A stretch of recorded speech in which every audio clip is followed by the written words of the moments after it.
Most of us think our grandparents were paranoid about home security. We imagine them checking locks obsessively, hiding valuables in impossible places, suspicious of every knock at the door. But here's what we got completely wrong. They weren't paranoid at all. They were actually doing something far more sophisticated. They were reading their environment like a language. And once you understand that language, you realize modern home security has completely abandoned the most powerful defensive tool humans have ever developed: awareness itself.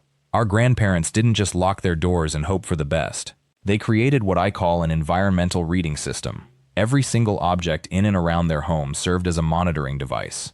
That milk bottle on the porch wasn't just for milk delivery. It was a motion detector. A stranger approaching the house would disturb it.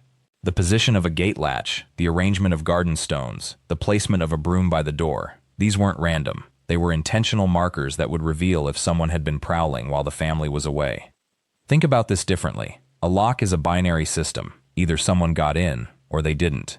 But your grandparents operated in analog. They understood that danger doesn't announce itself suddenly. Danger moves through space. It leaves traces. And if you're paying attention, you can see the exact moment someone enters your world, days before they ever touch your door. This is where modern security completely misses the mark. We've become dependent on technology, cameras, alarms, motion sensors, that only tell us something happened after it's already happened. But a grandmother in 1940 knew within 30 seconds of opening her door whether anyone had been near her property in the last 12 hours. She didn't need a battery or electricity. She just needed to understand the natural state of her own space. Let me give you a concrete example that most people overlook entirely. In the old days, people understood the significance of pathways, not the paths they walked intentionally, but the paths that appeared naturally around their property.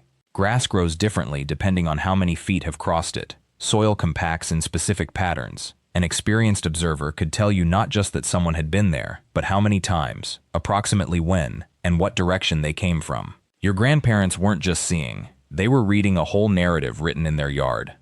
But here's where it gets really interesting, and this is something almost nobody talks about anymore. Your grandparents understood something called behavioral baseline.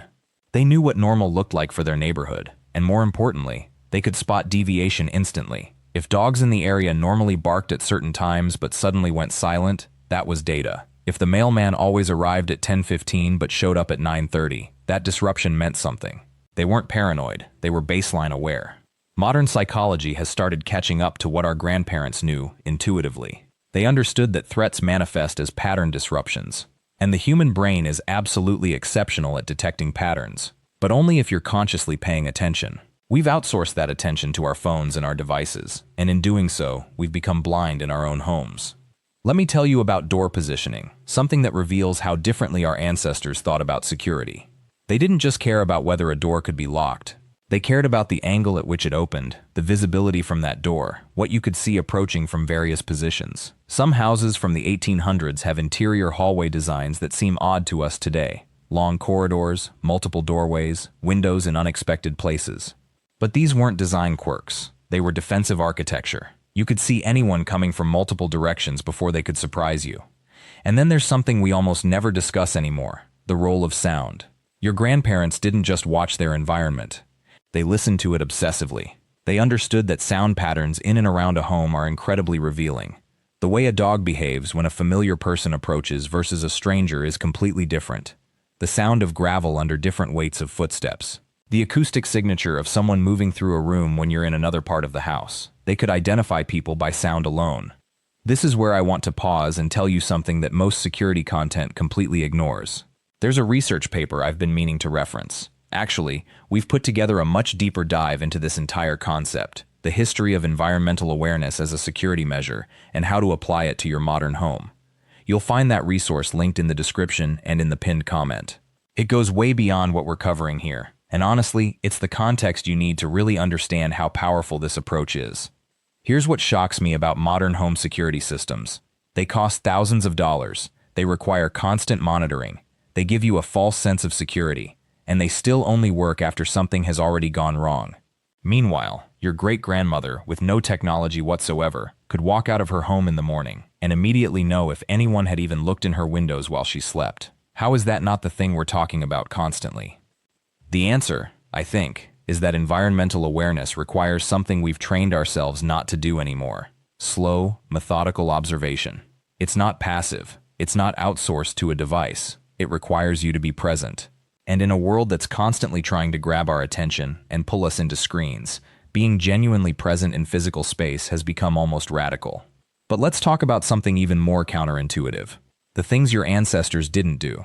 They didn't announce when they were leaving home. They didn't post about vacations on their doors or their walls. They didn't leave obvious signs of absence. Modern burglary rates are absolutely exploded in correlation with how much information we're broadcasting about ourselves. Your grandmother never would have left her house with the blinds open, lights off, and papers piled up at the door. She understood that absence itself is an invitation. There's also something about lighting that's been almost entirely lost. Your ancestors understood the psychology of a lit window far better than we do. A home with light at unusual times, early morning, late night, suggests presence and awareness. A home that's completely dark suggests vulnerability. This is why older families would keep lamps on different timers, would move between rooms with lights on, would create the illusion of activity, not paranoia. Strategy. And then there's the garden. And I know this sounds old-fashioned, but stay with me. A maintained garden isn't just beautiful. It's a security measure. It serves multiple functions. First, an overgrown property is an invitation because it signals neglect and likely vacancy. Second, plants themselves serve as natural sensors. You can't move through a garden full of thorny bushes without making noise and leaving evidence. Third, a cared-for garden suggests an owner who's present and observant. This is data your ancestors encoded directly into their landscaping. What I'm trying to help you understand is that security isn't about paranoia or defenses in the traditional sense. Real security comes from environmental awareness, knowing your space so deeply that anything out of place becomes immediately obvious. And this is something anyone can develop. You don't need expensive equipment, you need presence. Here's a practical shift you can make today. Instead of just unlocking your door and walking out, develop a ritual, and it takes maybe 90 seconds, where you actively observe your property before you leave. Look at the ground. Notice where the sun hits. Observe the positioning of objects. Look at your garden. Listen to the ambient sounds. This becomes your baseline. When you return, your brain will immediately alert you to anything that doesn't match. Something moved. Something's out of place. Someone was here. And here's something that will genuinely surprise you. The more consciously aware you become of your own space, the more you also become aware of other people's spaces. You start noticing strangers who are actually surveying homes, not just passing through. You understand that the person walking slowly down your street with no destination is operating differently than someone who has a purpose.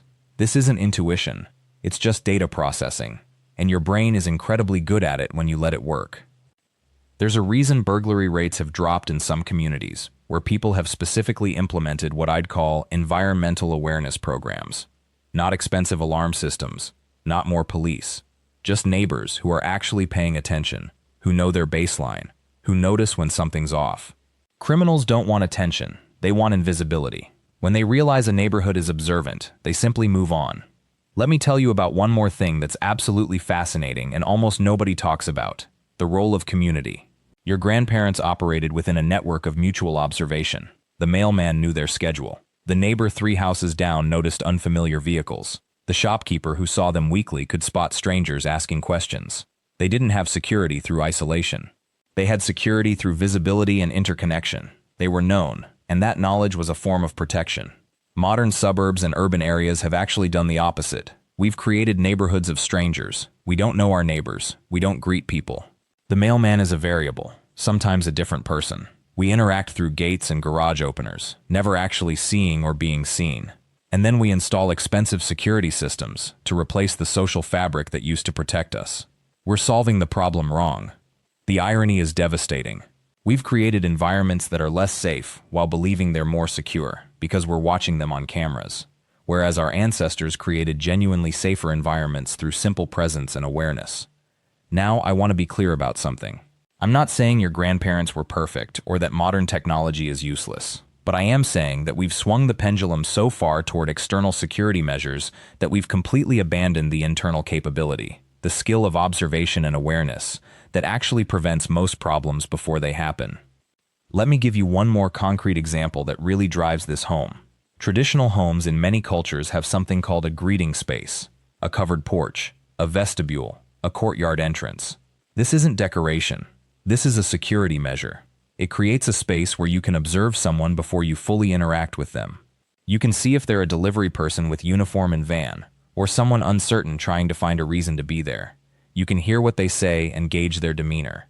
You have context before you make a decision. Modern open concept architecture has eliminated this entirely. Our doors open directly into our lives. This is something you can actually replicate even in modern homes. A simple curtain, a slight reorganization that creates a pause between entrance and interior. It gives you the advantage of observation. And observation, remember, is where real security lives. I want to share something that's been weighing on me as we've talked through all of this. There's a comprehensive resource we've developed that breaks down the history of environmental security, the psychology behind baseline awareness, and specific techniques you can implement starting today. It's going to be in the description and pinned in the comments, and honestly, if this topic is resonating with you, that resource will fundamentally change how you think about your own security and presence. Here's what I want you to do starting today. Pick one space in your home, just one, your front entrance or your backyard. Spend 5 minutes really observing it, not walking through it, observing it. Notice how the light hits at different times. Notice where shadows fall. Notice textures and patterns. Notice the baseline. Then, every day for a week, return to that same space at the same time and notice if anything is different. This is the foundational skill your ancestors worked with constantly. After you understand one space, expand it. Add your driveway. Add your street. Add the walking paths around your neighborhood. Let your brain naturally develop that baseline awareness that modern technology has lulled us away from. And then pay attention to how your sense of security actually shifts. It won't be because you've added more locks or cameras. It'll be because you've reclaimed your own observational power. The last thing I want to mention is something that might seem counterintuitive. Being aware of your environment doesn't make you anxious. It actually does the opposite. When you're consciously observing and establishing your baseline, you're creating a sense of control. Things that seem frightening become comprehensible. You're gathering data instead of imagining threats. And that shift, from anxiety to active awareness, is profound. Your ancestors weren't paranoid. They were calm and capable because they understood their world completely. So here's what I want you to take away from all of this. Security isn't primarily about locks and cameras and passwords. Those things have their place. But real security comes from understanding your environment so deeply that anything out of place becomes immediately obvious. And that skill, that ancient, powerful, completely free skill, is something you can reclaim today. Your grandparents knew this, and now you do too. The beauty of this approach is that it's completely free, it's always available, and it gets better the more you practice. You're not dependent on batteries or subscriptions or technology companies. You're dependent on yourself, and that's actually the most secure position you can be in. Start small. Observe one space, establish one baseline, and then expand from there. Let your brain rebuild the awareness that humans are actually designed to have. Because when you're truly present in your own space, when you know it completely, when you're observing it consciously, that's when you're actually secure, not from paranoia, from presence. Thank you so much for watching all the way through. This conversation about environmental awareness and security is one that's been almost completely erased from modern thinking, and I genuinely hope it's given you a different framework for how you approach your own safety and presence. If you found value in this, please hit that subscribe button, give the video a like, and make sure to ring that notification bell so you never miss when we upload a new video. We're exploring ideas like this every single week, stuff that challenges assumptions and opens up new ways of thinking. I can't wait to have you along for the next one. Thanks again.